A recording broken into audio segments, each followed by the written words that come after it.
John Shep. John Roberts at the White House. Thank you as always. Back to the president's comments and apparent action that's pending on vaping. Let's turn to Tony Aboud now, executive director of the Vapor Technology Association. Tony, thanks. Thank you. I appreciate the opportunity, Shep. Is vaping safe? Vaping, what we know from the scientists is that vaping is safer than smoking cigarettes. That's why Public Health England. No, it isn't. I'm sorry? Actually, that's not true. Because I have a Google machine and access to the research, which is worse, smoking or vaping? Although e-cigarette vapor may not result in the obvious smell and visible smoke of traditional cigarettes, it still has a negative impact on air quality, especially when vaping indoors. There are no long-term studies to back up claims that the vapor from e-cigarettes is less harmful than conventional smoke. So why do you push that line? Well, because that's what Public Health England, the Royal College of Physicians, and even the American Cancer Society. Is it safe to vape? American Cancer Society says that e-cigarettes fall on the risk spectrum much closer to the patch and the gum and the lozenge than they do to toxic cigarettes. Here's what the American Lung Association says, quoting, "E-cigarettes are not safe and can cause irreversible lung damage and lung disease." That's what they say. That's what the Lung Association says. The Cancer Society says something different. And right now what we know is that can I get cancer from vaping or no? We don't know that. But what we don't know is what the American Cancer Society has said. No, that's not true. Here's the truth on cancer causing. Vaping pumps cancer-causing substances into lungs. E-cigarettes have gained popularity as a safer and increasingly more fashionable alternative to traditional cigarettes, except experts warn that vaping causes e-cigarette users to inhale dangerous quantities of cancer-causing substances. That's right, isn't it? Look, the reality is that right or not? We don't know if that is right. Well, we actually do know that we know that nicotine. We do know that. And here's the thing.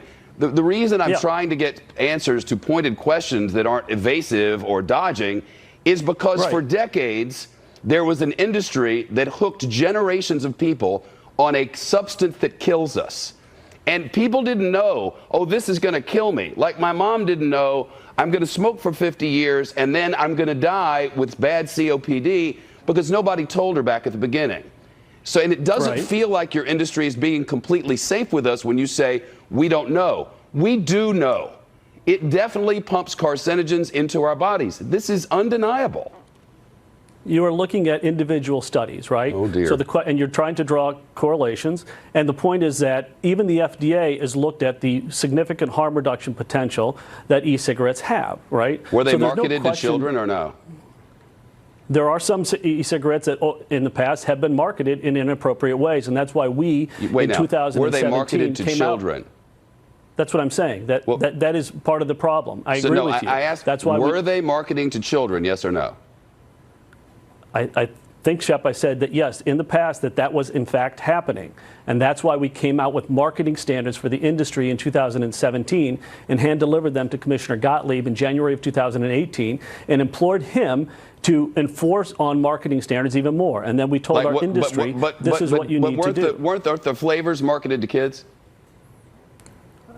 Again, it's not clear what you're referring to.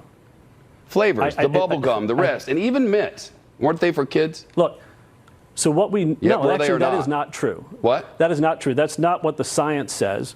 And wait, no, I'm talking about the idea behind it all. When you make stuff called fruity or creme brulee, are you marking that toward adults who've smoked their whole lives and want to stop, or toward children who haven't picked up the smoking habit but might be good? Oh, well, the answer to that is you're marketing to adults. There's no question about that. A fruit flavor flavor is a question about that, sir, with respect. There's a great question about it. Because the problem is with children. We had a whole generation of kids who'd realized smoking's nasty, I'm not going to do it. And now they're running around in schools all over the country behind their backs or in the bathroom where the teachers can't catch them, and they're getting addicted to nicotine. Do you have a problem representing an industry which addicts children to nicotine? We are not attempting to addict children to nicotine. I know you're not attempting to, but you are.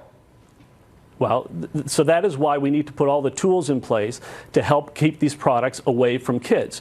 And that is what hasn't been discussed at all. How about the tools that the president said today? How about banning all the flavors because kids like the flavors? Is that a good idea? Ban them all, including mint, and all of them.